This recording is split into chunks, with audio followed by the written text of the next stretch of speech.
This is my true story. When my wife died, my only reason to live was my son. But one night, he vanished without a word. No note, no reason, just gone. For 25 years, I searched, prayed, begged for a sign, nothing. People told me to move on, but how does a father stop waiting for his child? I grew old with unanswered questions and an empty chair at the table. Then one morning, a letter arrived, from the son I thought I'd lost forever. But when I read the last line, my heart froze. Before I tell you what it said, tell me where you're watching from, and please subscribe so my story can reach more people. 25 years is a long time to live with silence. Too long for a father who once heard his son's laughter echo through the walls every morning. When he vanished, it was as if someone had ripped the sound out of my life. The house went quiet overnight. His room stayed the same, bed made, clothes still folded, the last glass of water he drank still on the bedside table. I remember walking into his room the next morning and feeling something heavy in my chest. It wasn't fear, it was emptiness. A kind of emptiness you can't explain, only feel. The kind that sits in your bones and never leaves. In the first few weeks I searched everywhere, police, neighbors, hospitals, anyone who might have seen him.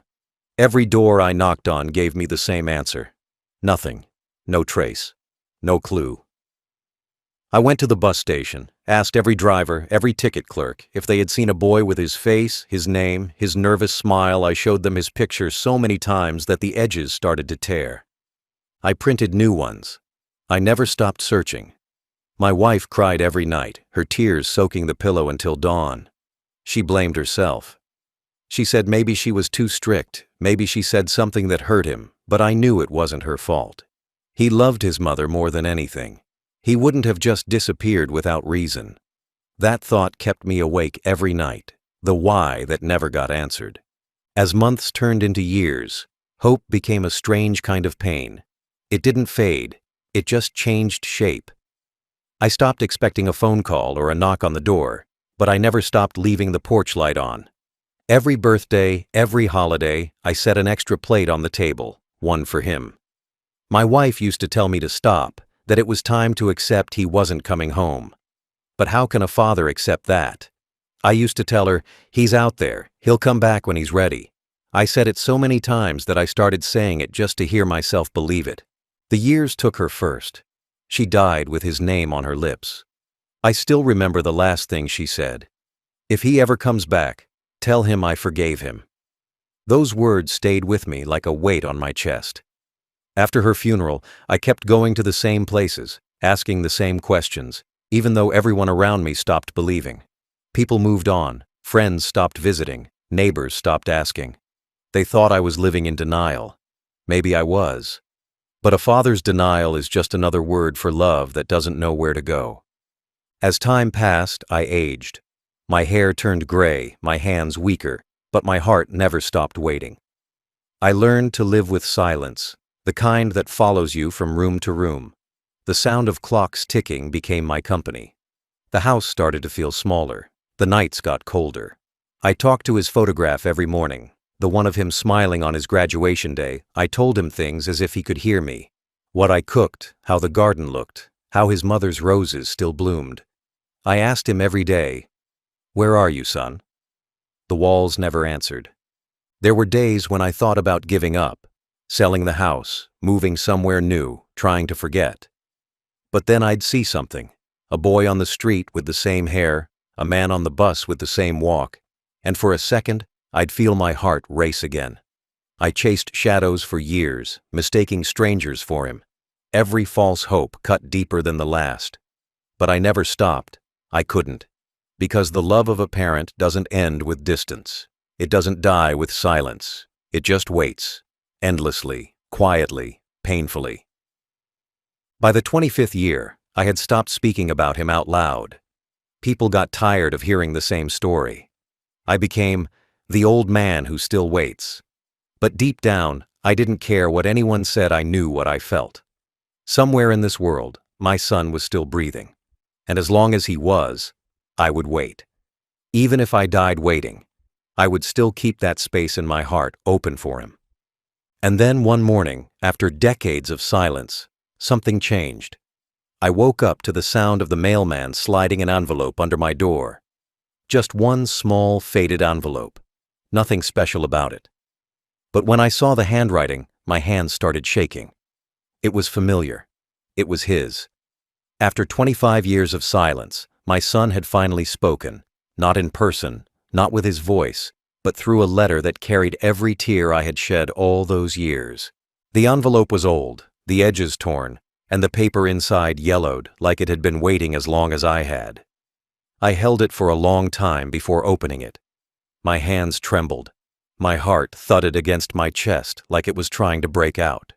I traced my fingers over the handwriting, shaky, familiar, the same way he used to write his school notes when he was young. Every letter of his name hit me like a wave.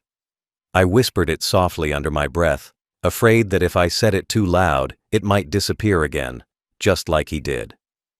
For 25 years, I had imagined this moment, how it would feel to finally hear from him. But nothing could prepare me for the mix of pain and hope that hit me all at once. I didn't open it right away.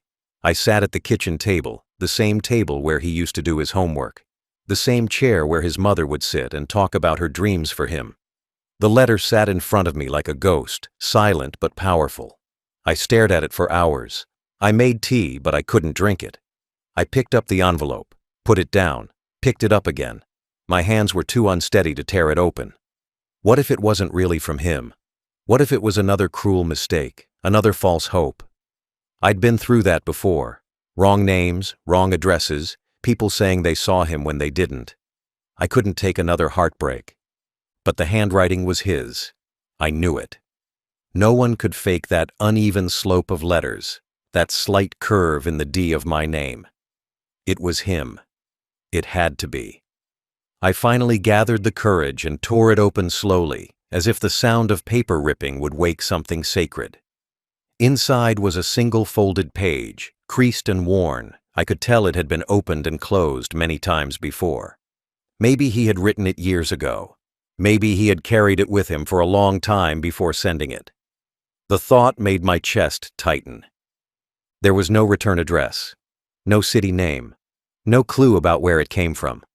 Just a postmark that was too faint to read, and a small hand-drawn heart beside my name. That heart broke me. My son used to draw that same heart at the end of every birthday card he made as a child. I ran my fingers over it again and again, remembering the little boy who used to hug me every night before bed. The boy who promised he'd never leave me. And now, after all those years, here he was. Not standing in front of me, but reaching out through this letter. I unfolded the paper slowly, and before I even read the words, I noticed something that made me freeze. There were faint marks where the ink had smudged. Tears. His tears. I could see them dried into the paper, small circles of pain that said more than any sentence could. For a moment, I couldn't breathe. My hands shook so hard that I almost dropped the page. My eyes burned before I had even read a single word. When I finally started reading, the first thing I saw was my name. Dad. Just that one word made me break down. It had been 25 years since anyone called me that I whispered it back to the empty room, my voice cracking. The sound of that word filled the silence that had haunted this house for decades. I couldn't read further right away. I had to stop and gather myself. Every line that followed would be another wound reopened. I knew that, but I needed to hear his voice, even if it was written in ink. I looked around the kitchen, the photographs, the old calendar still marked with his birthday, the faded curtains my wife once loved. Everything felt alive again, for the first time in years. My heart was racing, my breath uneven, but I didn't care. After all the waiting, all the sleepless nights, all the prayers and pain, I finally had something real. A message. A sign. Proof that he was still somewhere out there. The letter felt heavy in my hands, not because of the paper, but because of the years it carried. 25 years of silence, guilt, and distance, sealed in one envelope. I didn't know what the words would say yet. I didn't know if they'd heal me or break me, but I knew one thing. My son was alive. And for a father who had been living with emptiness for half his life, That was enough to make the world stop spinning for a moment. I took a deep breath, wiped my eyes, and prepared myself to read his words.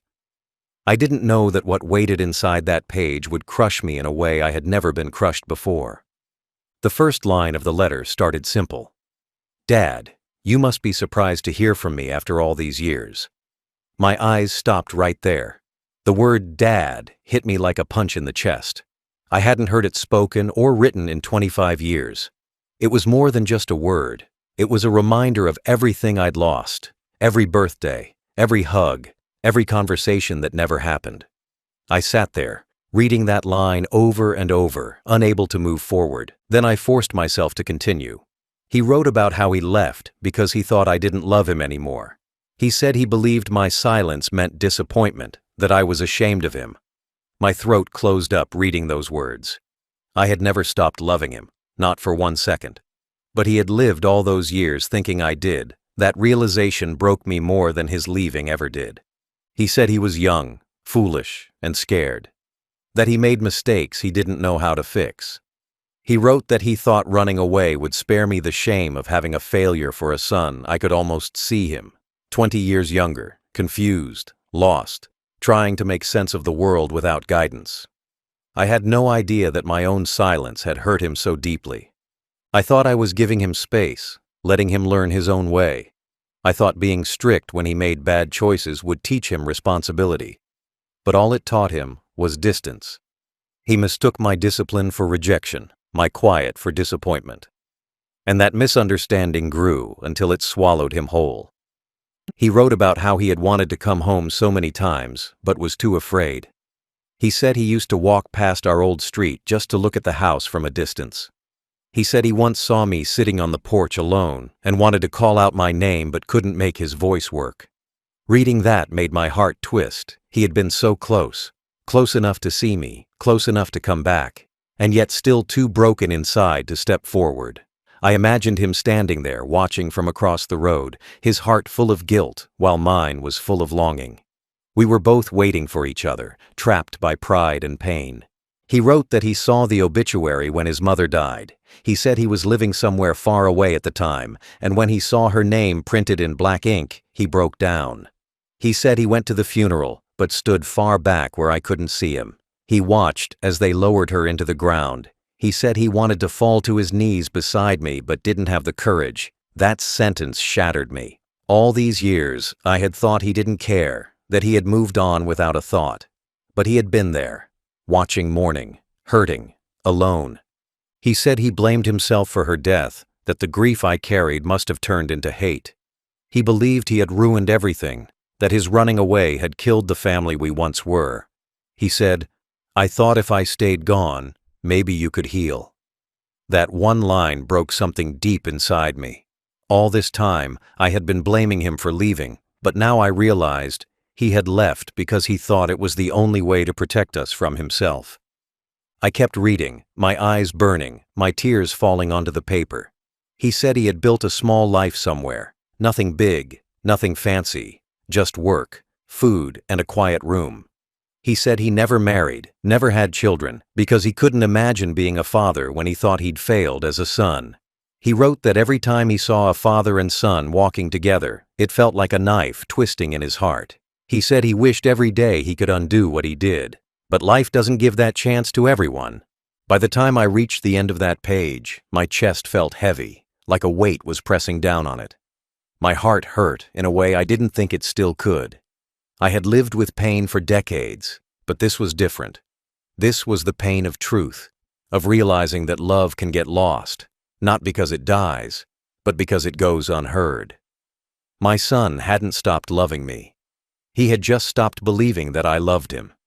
And that was the cruelest part of all. I wiped my tears and turned to the next page, my hands shaking. What I read next would show me the life my son had lived, a life built on guilt, loneliness, and a longing that never ended.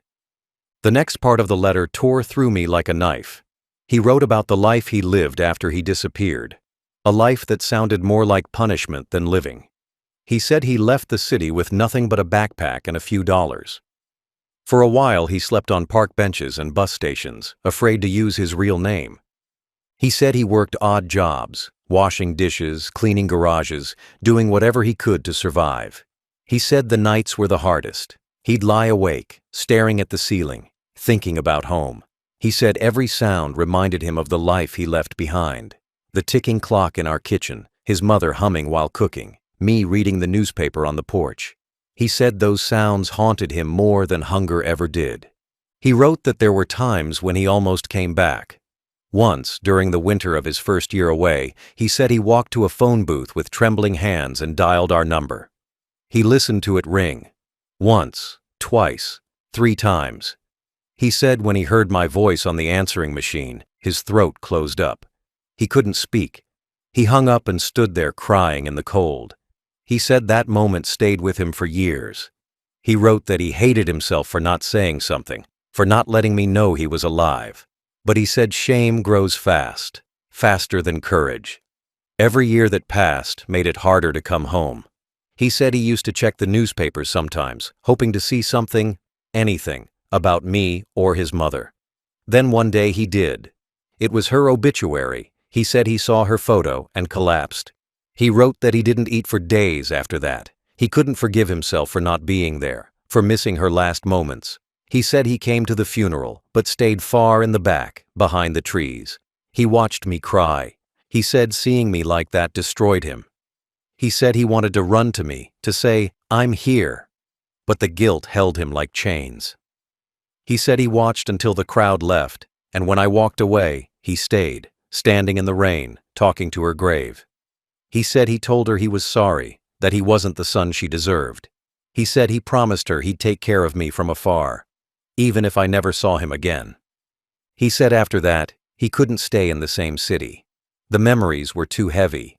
He moved around, small towns, cheap rooms, jobs that didn't ask questions. He said people asked him sometimes if he had family, and he always said no. He said the lie hurt every time it left his mouth. He said there were days when he'd walk by families laughing together, and it would hit him so hard he'd have to stop walking. He said he'd sit on benches watching fathers with their sons, wondering what I was doing at that moment, if I still thought of him, if I still cared. He wrote that he started sending money through charity envelopes, anonymous donations to our old neighborhood. He said it made him feel close to us somehow. He never signed his name, but he hoped I'd know. I remembered receiving envelopes of money after his mother died. No name, no message. I never guessed they were from him. I thought they were mistakes. But now I knew, all those years, he was there, hidden behind shadows, helping quietly while living with guilt that never left. He said he found a job that paid enough to live decently. He said it wasn't much, but it gave him food and a small room where he could finally sleep without fear. But peace never came. He said the guilt stayed. It lived with him, ate with him, followed him everywhere. He said he'd dream of home, the smell of his mother's cooking, the sound of my voice calling his name. And then he'd wake up to silence. He said silence became his punishment, his reminder of what he lost. He said he thought about writing for years, but couldn't bring himself to. He said he wrote hundreds of letters, tore them up, and burned them. He said every letter ended the same way. I miss you, but I'm too ashamed to return. Reading that, I couldn't breathe. I could see him sitting in some small room, head down, pen in hand, tears falling on the paper, writing the words he could never send. My hands shook so hard that the paper rustled between my fingers. He said time had taken his youth, but not his regret. He said he lived for the hope that maybe one day I'd forgive him. He said he didn't expect me to understand, but he needed me to know that leaving was never about hate. It was fear. Fear of not being enough. Fear of facing the pain he caused. By the time I reached the bottom of that page, I was sobbing. Not because of what he had done, but because of how much he had suffered trying to make it right. 25 years of guilt, all written in a few shaking lines. And I knew then, this letter wasn't just his confession. It was his cry for forgiveness, sent too late, but still heavy with love. The next part of the letter was harder to read. My eyes were already red, and my hands wouldn't stop shaking. He wrote about the letters he never sent. He said he had written hundreds over the years, each one beginning with, Dear Dad, and ending the same way. I miss you, but I'm too ashamed to return. He said he kept them in a small box under his bed. He would write one every few months, sometimes every week, whenever the guilt got too heavy to carry. He said those letters became his way of talking to me, even if I never heard the words.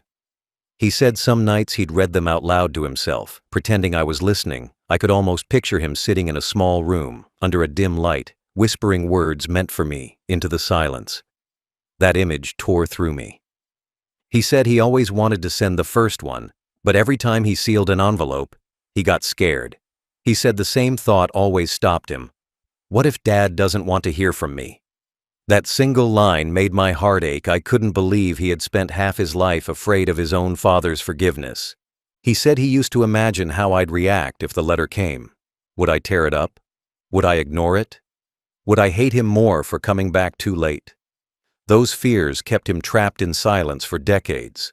And the cruelest part was that I had been waiting for a single word from him all those years. Two people, both waiting, both hurting, both silent. That was the tragedy of our story. He wrote that sometimes, when the loneliness got too much, he would write and cry at the same time. The tears would fall onto the paper, blurring the words. He said he'd look at the stains and think, maybe this is enough. Maybe he'll feel what I can't say. He said he tried to send one after his mother died.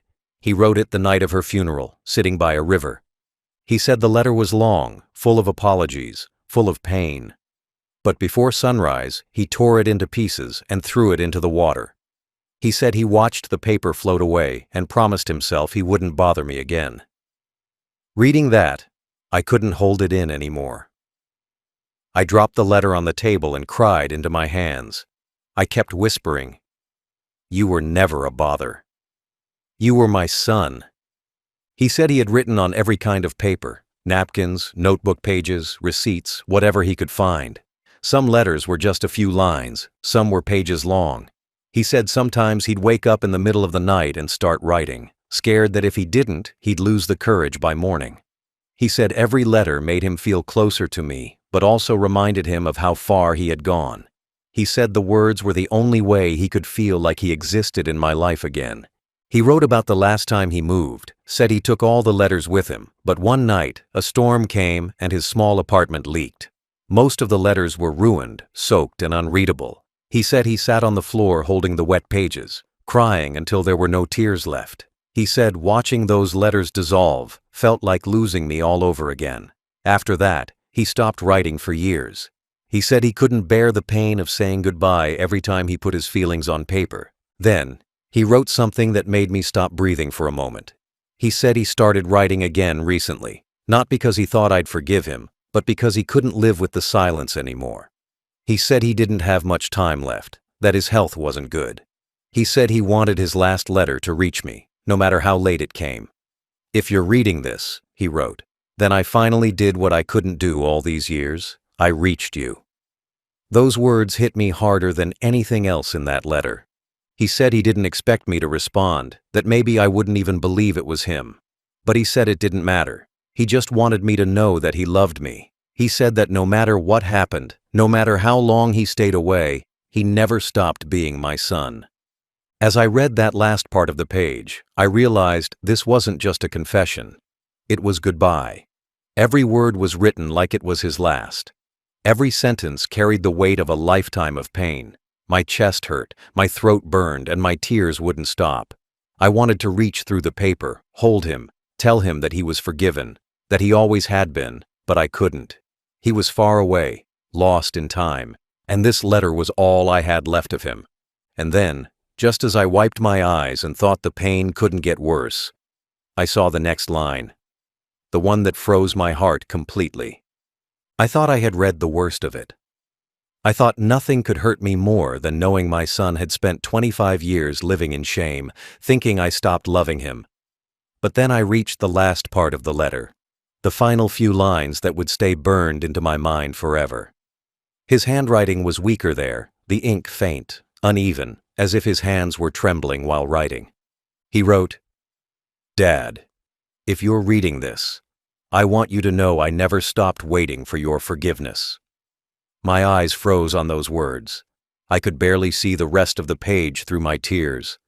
Then came the line that destroyed me completely. Don't try to find me. Just know I never stopped loving you, even when I couldn't face you. I must have read that line 100 times, over and over, each time breaking a little more. Don't try to find me. Why? Was he sick? Was he dying? Was he gone already? The thought made my stomach twist. My breath grew shallow. I pressed the paper against my chest, like holding it could bring him closer.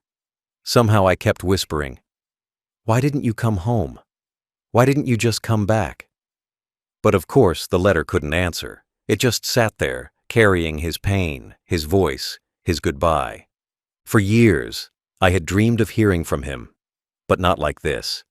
Not through words written in shaking ink, not through a farewell hidden between sentences of regret. I had waited for a knock at the door, a phone call, even a stranger saying, "Your son is alive." But all I got was paper. Paper soaked in tears and final words I wanted to scream. I wanted to go out into the street and shout his name like I used to when he was a boy, but my voice wouldn't come. It was trapped inside my chest, choked by grief that had waited too long to escape. He wrote one more line below it. "Please forgive me, Dad. I was never running from you. I was running from myself." That line broke me in half. I had spent years thinking he left out of anger, that he wanted freedom from me, from the life we had. But now I realized he wasn't running away. He was hiding from the guilt he couldn't carry. He wasn't rebelling. He was lost. And the silence between us had turned that confusion into a life sentence for him. I sat there in my kitchen, reading those last words again and again until the ink started to blur under my tears. My hands trembled so much that the letter nearly slipped from my fingers. My heart felt like it was cracking open, every beat heavier than the last. I pressed the paper to my face, trying to breathe through the pain, whispering his name into the air like maybe he could still hear it. The house felt smaller, quieter, colder. The same walls that once echoed with his laughter now echoed with the sound of my sobbing. I looked around and saw the life we had built. The chair he used to sit in, the table where we shared meals, the pictures of him as a boy still hanging on the wall. Everything around me felt like a cruel reminder of what I had lost and what I couldn't get back. I wanted to tear the letter apart, but I couldn't. It was all I had of him, his handwriting, his thoughts, his final message. I folded it carefully, pressing every crease like it was a fragile piece of his soul, then held it against my heart and cried like a man who'd finally run out of strength. 25 years of pain came out in that one night. All the anger, all the confusion, all the waiting. It all collapsed into tears that didn't stop until morning. By the time the sun rose, the house looked different. It wasn't just filled with grief anymore. It was filled with truth. Painful, heartbreaking truth. But truth, nonetheless. My son hadn't forgotten me. He hadn't stopped loving me. He just didn't know how to come back. And though that realization hurt more than anything, it also brought me something I hadn't felt in decades. Peace. But as I sat there, staring at the letter again, I noticed something faint near the bottom corner. It was barely visible, almost hidden under the folds, a few extra words, written smaller, lighter, as if he added them at the last moment. I squinted and brought the paper closer to the light. And that's when I saw it. Another message. One that would send me on a path I never expected. At first, I thought the letter ended with that final goodbye. But when I looked closer, I saw faint marks at the very bottom, almost invisible, like he'd written them with a dying pen or trembling hand. The words were smaller, lighter, hidden below the rest of the text as if he didn't want anyone else to see them. I leaned closer to the lamp, my old eyes straining to make out the letters. And then, slowly, the words became clear. Go to the graveyard, near Mom's tomb. I left something there for you. My heart jumped. I read it again to make sure I wasn't imagining it, but it was there, his handwriting, faint but real. I sat there frozen, the letter still in my hands, my mind racing.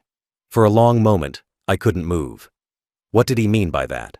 Why the graveyard? Why her grave? My chest tightened with a strange mix of fear and hope. For 25 years, I had been waiting for a sign, anything to prove he was still out there.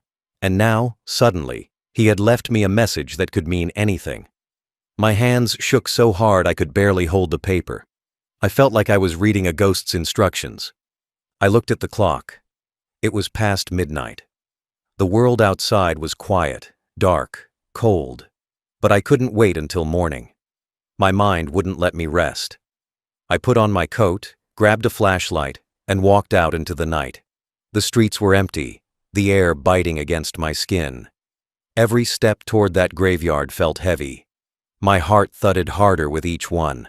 I hadn't been there since my wife's death anniversary months ago. I knew every path, every turn. But that night it all felt different, as if the air itself was holding its breath. When I reached the gate, it creaked loudly as I pushed it open. The sound echoed through the stillness. The smell of damp earth filled my nose. My flashlight beam cut through the darkness, falling on the same path I'd walked hundreds of times before. My wife's grave was near the back, under a large oak tree. The closer I got, the colder it felt. The ground was wet, the leaves rustling softly in the wind. I stopped when I saw her tombstone, her name carved deep. Her picture smiling softly at me from the frame. I whispered her name, as I always did, but that night my voice cracked. Because this time, I wasn't there just for her. I was there for him. I looked around, trying to understand what he could have meant. I left something there for you. My flashlight moved slowly across the ground, the flowers, the stone. Then, near the edge of the grave, I noticed something strange. A small patch of disturbed soil, like someone had dug there recently. My heart started pounding faster. I knelt down, my knees pressing into the cold earth. My hands were shaking, but I started to dig with my fingers. The dirt was soft, easy to move, and after a few moments, I felt something hard beneath the soil. I brushed it off carefully and pulled it out. It was a small, rusted metal box, about the size of a lunch tin. The lid was tight, the edges corroded with age. My fingers trembled as I tried to open it. For a second I thought it was locked, but with a little pressure it gave way, the metal creaking as it opened. Inside, wrapped in old cloth, were several faded photographs, and something else underneath. My flashlight flickered over the faces in the pictures, and my breath caught. They were photos of us, me, my wife, and my son from years ago. Him as a child, smiling. Him with his mother. Him holding his first school certificate. Memories I thought were long gone. I touched the photographs with trembling fingers, my tears falling onto them. Beneath the photos was a small envelope, yellowed with age, and a bundle of money. Thick, wrapped with a rubber band. My hands shook as I opened the envelope. Inside was a short note written in the same familiar handwriting. Saved for you, Dad, so you'll never struggle again. I froze. My eyes blurred. The note fell from my hand as I covered my mouth, unable to breathe. He had left this for me. Even after all the years, all the distance, all the guilt, he had been saving for me. I sat there on the cold ground, holding that box against my chest, crying so hard I couldn't see. The money didn't matter. The photos didn't matter. What mattered was that he remembered, that he cared, that even in hiding he had thought of me, prepared something for me, made sure I'd be taken care of. It was his final act of love, quiet, hidden, buried beneath the same earth that held his mother's memory. I looked up at her picture on the tombstone and whispered, "He came back, just like I told you he would." The wind blew gently, moving the leaves around me, and for the first time in years, I felt peace mixed with unbearable pain. He was gone again, but not completely. He had left a part of himself here, something I could hold, something that said, "I still love you." That night, under the cold moonlight, I held that box like a father holding his child again. I don't remember how long I sat there by her grave, holding that rusted box. Time stopped meaning anything. The night air was cold, the kind that cuts through your bones, but I didn't care. My hands were dirty from digging, my knees soaked from the damp ground, but I couldn't move. I kept staring at that small box, the one thing my son had left behind after 25 years of silence. I opened it again, just to be sure I wasn't dreaming. Inside were those photographs, old, worn, faded with age. Yet every face, every smile, every detail looked alive under the flickering beam of my flashlight. It felt like holding pieces of time in my hands. The pictures showed moments I had forgotten. One of them was from his 8th birthday, him with his mother, both smiling at the camera while I stood behind them. Another was of him holding a fishing rod, grinning proudly at the lake. My wife had taken that one. I could almost hear her laughter behind the lens. And there was one more, the three of us sitting together on the porch, my arm around both of them. That photo broke me. We looked happy, whole. Back then, I didn't know that one day I'd be sitting alone in a graveyard, holding that memory while the real thing was long gone. Beneath the photos was that bundle of cash, old bills, tightly packed and wrapped with care. I touched it gently, confused. My son had written, "Saved for you, Dad, so you'll never struggle again." I couldn't understand it at first. Where had he gotten this money? Why would he save it for me instead of using it for himself? I thought about all the years he must have worked, scraping by, living alone, probably skipping meals just to save a few extra dollars. And all that time, while I was here thinking he had abandoned me, he had been thinking about me, providing for me, protecting me from a distance. I pulled the money out, unwrapped the band, and saw small notes tucked between the bills, each one written in his handwriting. They weren't long, just single lines for Dad's medicine, for the house repairs, for the winter. Each line tore through me like a blade. He had planned this. He had thought of everything. Even in his guilt and shame, his heart had never left home. He had lived like a ghost, but every dollar he saved carried a piece of his love. I looked at his mother's grave and whispered through my tears, "He didn't forget us. He never did." The wind blew softly through the trees, and I could almost feel her answer in the rustling leaves, a whisper that said, "I told you he'd come back." For a moment, it felt like the world stood still. The pain, the anger, the waiting. All of it melted into something else, something heavy, but calm. I sat there for hours, holding those pictures against my heart, staring at that box. I remembered every fight we ever had, every harsh word I said when I thought I was teaching him to be strong. I thought about all the nights I waited by the window, too proud to call out his name. I had wanted him to come back on his own, but maybe I should have gone looking for him. Maybe if I had just said, "I forgive you," he wouldn't have spent half his life thinking he wasn't worth it. The guilt hit me all at once. I had lost my son twice. Once when he left, and again when he stopped believing he could come home. When the first light of dawn touched the sky, I finally stood up. My legs were stiff, my eyes swollen, my heart shattered and full. At the same time, I placed the box back down beside her grave, just for a moment, and whispered, "He came home, love. In his own way, he came home." I could almost feel her presence beside me, soft and warm, like she was there watching. Then I picked the box back up, pressed it tightly to my chest, and started the slow walk home. The street was empty, quiet, peaceful. For the first time in 25 years, the silence didn't feel cruel. It felt like closure, like he had finally spoken the words that neither of us could say out loud. When I reached my front door, I looked at the empty chair on the porch and sat down. The sun was rising, light spilling across the garden. I opened the box one last time, spread the photos on my lap, and smiled through my tears. He was gone again, yes, but this time, he hadn't left in anger. He had left love behind, and that love was enough to fill the space he once occupied. That morning, after decades of waiting, I finally stopped looking out the window for him. Because in that moment, I realized he never truly left. He had just found a different way to come home. When I reached home that morning, I placed the rusted box on the table and sat in front of it for a long time. The sun had risen completely now, and the light was spilling through the window onto the photographs, making them glow. I looked at each picture carefully, memorizing every detail, every wrinkle in his clothes, every smile I had missed for so long. My hand still shook, but not from sadness this time, from realization. All these years, I thought my son had forgotten me. I thought he had walked away because he didn't care, but now I knew the truth. He never stopped caring. He was carrying guilt, not hate. He was running from shame, not love. I had punished myself for 25 years, thinking I failed as a father, but maybe he had punished himself more. I looked at his handwriting again on the note. Saved for you, Dad, so you'll never struggle again. I couldn't stop reading that one line he had lived with so little, yet he saved for me.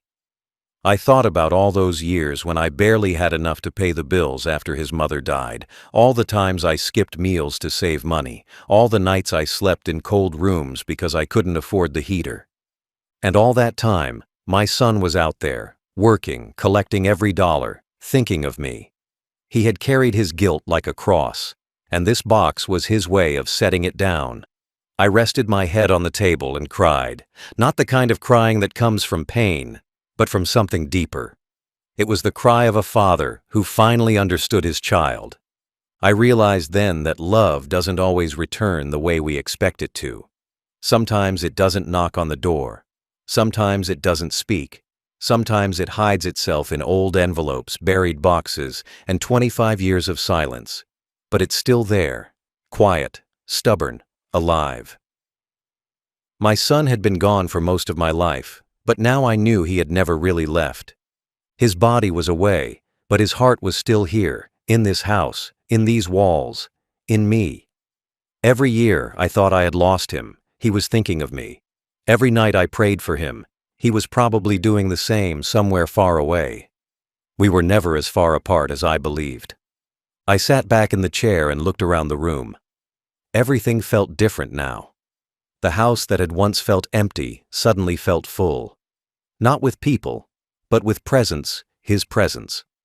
I could almost feel him sitting across from me, smiling shyly the way he used to when he was younger. I spoke softly to the air. I forgive you, son. You don't have to hide anymore. The words came out shaky, but it felt like releasing a lifetime of pain. I didn't know if he would ever hear them, but I said them anyway. Maybe forgiveness isn't about the other person hearing it. Maybe it's about freeing your own heart. The rest of that day passed in silence. I didn't eat much, didn't sleep. I just sat there, looking at the box, feeling both broken and healed at the same time. I knew now that I might never see him again. Maybe he was sick. Maybe he had already passed. Maybe he was still somewhere, too afraid to come back. But that didn't matter anymore. I didn't need to find him. His letter had found me. That was enough. He gave me the one thing I'd been missing for 25 years, an ending. Not a happy one, not a perfect one, but a real one. And that was more than I ever thought I'd get. When the evening came, I went back to the porch. The sky was turning orange, the same color it used to be when we'd sit outside and talk about his future. I held one of the photos in my hand, the one where he's laughing beside his mother. I smiled through my tears and whispered, "You did good, son. You came home in your own way." The wind blew gently, brushing against my face like a soft touch. I looked at the sky and felt something I hadn't felt in years. Peace. I realized then that love doesn't always end with goodbye. Sometimes it ends with understanding. My son didn't vanish to hurt me. He vanished because he didn't know how to live with what he'd done. But even from far away, he loved me the only way he could, quietly, faithfully, painfully. And that's all a father could ask for. I closed my eyes, took a deep breath, and whispered, "Rest now, son. I forgive you." That night, for the first time in decades, I slept without dreams. Not because I stopped missing him, but because I finally knew where he was, not out there in some distant city, but here, in every corner of my home, in every beat of my heart. It's been months since that letter arrived, yet I still keep it on the table beside me, folded neatly with the photographs and that rusted box. Every morning, I sit with my cup of tea and open it again. The paper is worn now, the ink smudged from my tears, but I don't care. It's a part of me. Sometimes I read only the first line. Dad, you must be surprised to hear from me. Other days, I stop at the last. Don't try to find me. I never stopped waiting for your forgiveness. Each word hits differently depending on the day.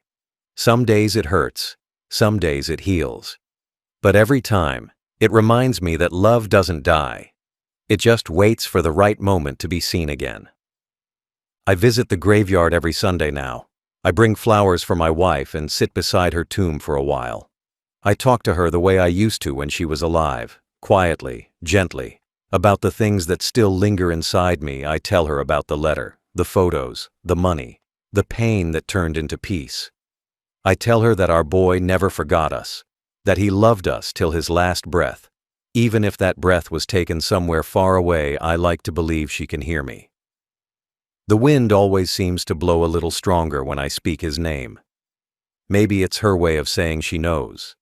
Sometimes I still wonder where he is. If he's alive.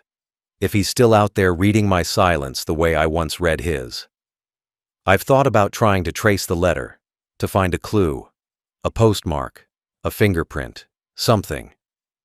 But then I stop myself, because he asked me not to look, and I want to respect that. I think he didn't want me to see what life had done to him. Maybe he wanted me to remember him the way he was, smiling, young, hopeful. I'll never know for sure. But I've learned to accept that not every story gets a perfect ending. Some stories end in silence. Some end in a letter that comes 25 years too late. And yet somehow, that's still enough. I keep the rusted box on a shelf now, right above the fireplace.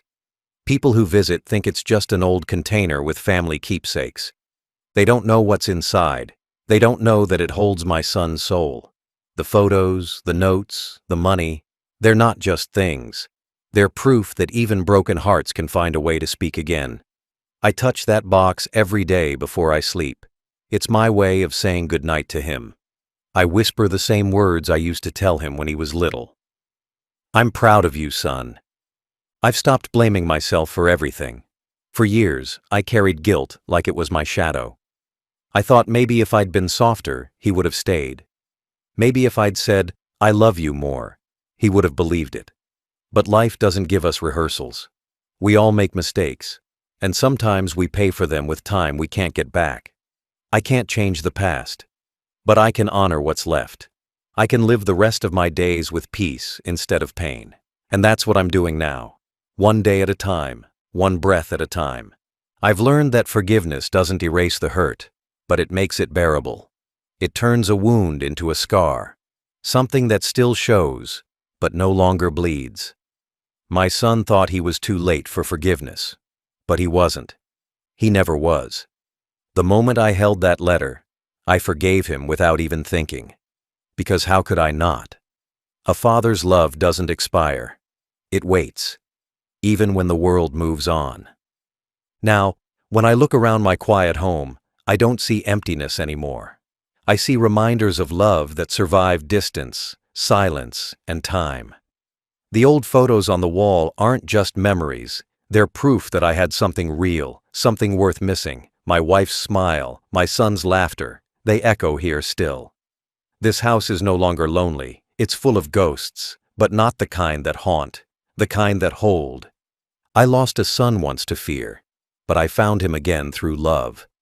And in that, I found myself too. An old man who finally understands that love isn't about being together. It's about never letting go, even when the world forces you apart. My final thought is simple, but it's everything. He vanished to escape my silence, but his love found its way home. And now, when I close my eyes at night, I don't dream of him leaving anymore. I dream of him walking back home, smiling, free, forgiven.